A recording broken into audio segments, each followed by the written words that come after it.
thought I'd send you a little video of the yard so you can see it better. This is where the koi pond was, and that really big palm tree that was not very attractive.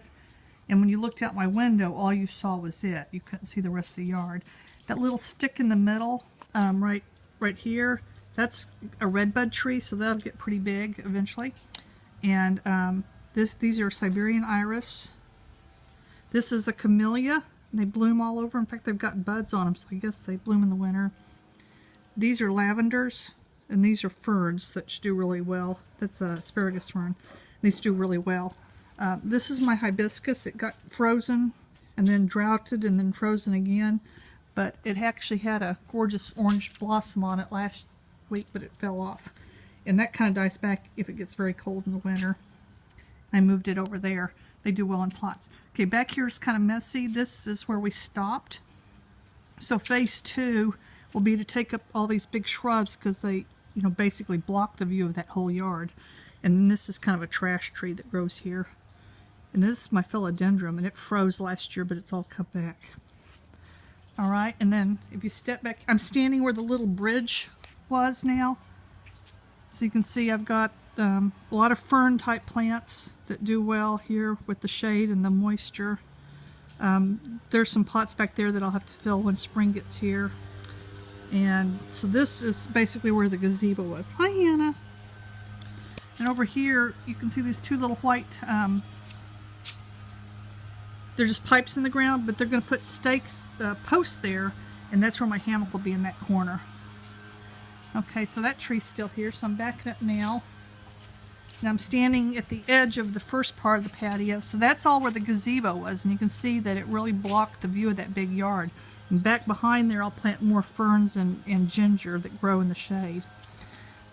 Here's where I had that big sago palm, so I've got more irises. That's rosemary, and then these are lavender here, and then these are kind of fern with leaves on them. I don't know what kind. And then I have that little thing there that grows in a shrub if it gets a lot of sun, so I might have to trim that up a little bit. Here's my ginger. They freeze but come back. Right here it looks messy because that's where they stored my big table with the egg while they were working, and it kind of damaged those, but they'll come back. So I backed up a little bit more. So here's the view from the door. Hi Ripley, are you being a good girl? Yes, so I'll come spring get a lot of big pots and put around with flower things in it. Now my egg looks messy. They cracked it over in the corner, so here it is on the table. The wood's gotten really dry, but what I did was I bought, my egg's actually under there. It's much smaller and it has little leaves that come out, so I'm trying to decide whether to clean that table up and reuse it or give it away and just use that little egg. And then down the garden path we basically stopped right here. This is the little extension they built. You can see they built a little extension here for the egg. And then these are ferns. These are called foxtail ferns. They grow pretty bushy but not huge. More Siberian iris that needs sun, and they have beautiful little miniature iris purple irises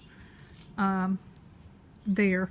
And then starting here and back, we haven't done anything to all this side yard, and all that will be done phase 2. I've got my lemon tree here, and this is my crepe myrtle that blooms red in the summer, and the rest of the stuff basically may replace. This is a butterfly bush. It's really pretty in the summer, orange flowers. It's about ready to die and be cut off. And then my lime tree is right here. You can't see it, and it doesn't bloom too well. I think it doesn't get enough sun.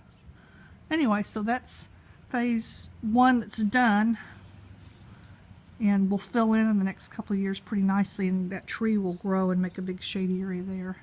Anyway, that's it. Thanks.